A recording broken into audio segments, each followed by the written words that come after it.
Tarabganj police के बूटों तले दबा दी जाती है पीड़ितों की आवाज। बड़ी खबर गोंडा से आपको बता दें, जहां पर थाना तरबगंज क्षेत्र के अंतर्गत मौजा मनहना ग्राम पूरे भुआल का है, जहां पीड़िता कृष्णावती शर्मा न्याय के लिए दर दर भटक रही है। पीड़िता ने बताया कि कभी मुख्यमंत्री पोर्टल पर तो कभी डीएम ऑफिस तो कभी एसपी ऑफिस के चक्कर अनगिनत बार लगा चुकी है, मगर थानों के द्वारा दबंग के साथ मिलकर गलत रिपोर्ट प्रेषित की जाती है। अधिकारियों को भी गुमराह किया जाता है। दबंग आए दिन महिला को मारते पीटते हैं, बद्दी बद्दी गालियां देते हैं। पीड़िता इस कदर डरी हुई है कि अपना घर छोड़कर अपनी बहन के यहाँ रहने को मजबूर है। इस प्रकरण पर जब पीड़िता थाने पर जाकर आप बीती बताती है तो उसे वहाँ से बाहर का रास्ता दिखाया जाता है। अब ऐसे में न्याय की उम्मीद भला क्या ही होगी। आखिर कब तक पैसों के दम पर पीड़ितों की सिस्कियां थाने में दबा दी जाती हैं। दबंगों ने इस कदर पीड़िता को परेशान कर रखा है कि पीड़िता वहाँ से पलायन होने को मजबूर है। अब ऐसे में सबसे बड़ा सवाल तरबगंज थाने की पुलिसिया कार्यशैली बड़ा प्रश्न चिन्ह है। घूम फिर कर सवाल एक ही हो जाता है, जहाँ सूबे की सरकार दबंग पर नकेल करने की बात कह रही है और साथ ही महिला सशक्तिकरण का दम भरती है, तरबगंज थाने की पुलिसिया कार्यशैली उसका दम निकालने पर क्यों तुली है। आखिर कब तक सच का गला घोंटा जाएगा, ये सवाल आज भी है।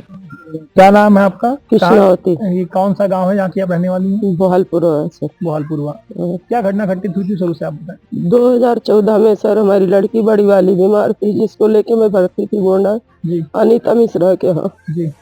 और छोटी लड़की हमारी, 2 छोटे छोटे बच्चे थे और एक लड़की, 3 बच्चे हमारे घर पे रहते थे जी।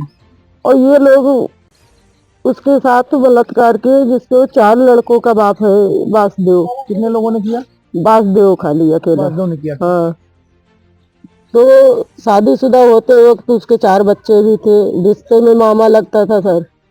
इस घटना की जानकारी उसकी पत्नी को हुई तो उसकी पत्नी ने विरोध नहीं किया? अब क्या पता सर कि पत्नी को थी कि नहीं थी। हमको बाद में पता चली कि इनको पूरे घर को पता थी।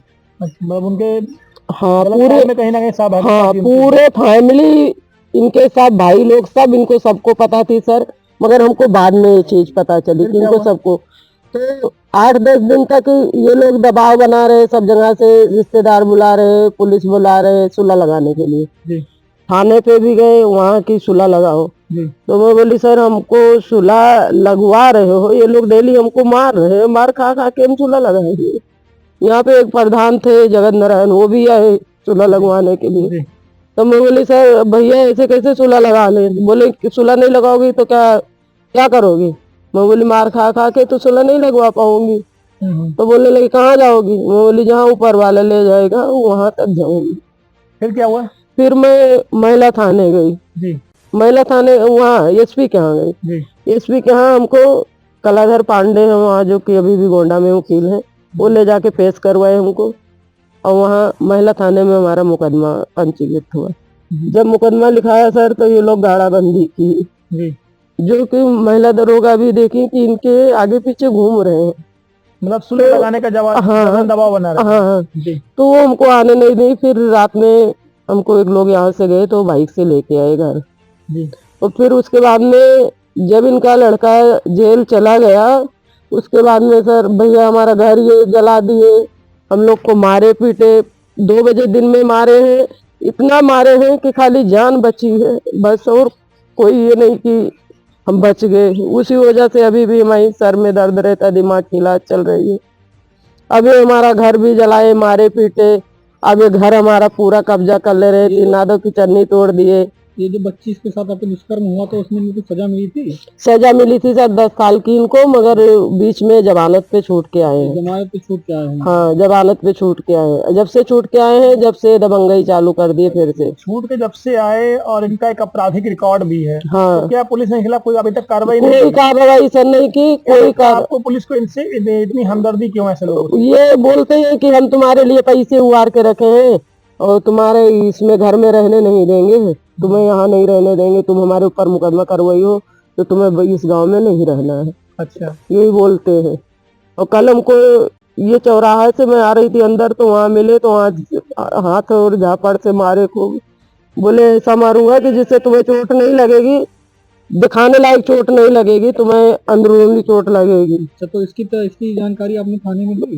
गई थी सर, कोई जानकारी हमारी कोई सुनवाई, इसीलिए तो आज एसपी के यहाँ गई थी मैं कि मारे पीटे। फोन भी मैं रात में भी लगाई थी, सुबह भी लगाई थी एसपी के यहाँ। मतलब तरबगंज पुलिस की पूरी कृपा गुंडों पे बरस रही है? हाँ पूरी सर।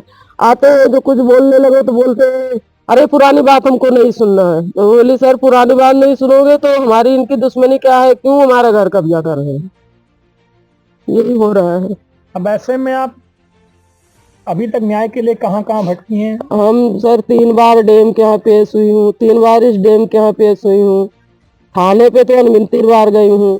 तरफगंज थाने? हाँ, और 3 बार एसपी के यहाँ पेश हुई, और शेर साहब के यहाँ तो बुलाए थे, कहीं से एप्लीकेशन आया था तो वहाँ भी 2 बार गई थी। कहीं से आपको कोई रोशनी नहीं दिख कोई रही? रोशनी कुछ नहीं दिख रहा क्या सर। चाहती हैं आप? मैं चाहती हूँ हमारा वो कब्जा छूट जाए और सरकार द्वारा हमको पुलिस सुरक्षा मिले, हम अपनी नींव भरवा सके, अपने घर में रह सके। जो आपको रहने नहीं दे रहे हैं? हाँ, उनको सजा मिले सर। हाँ।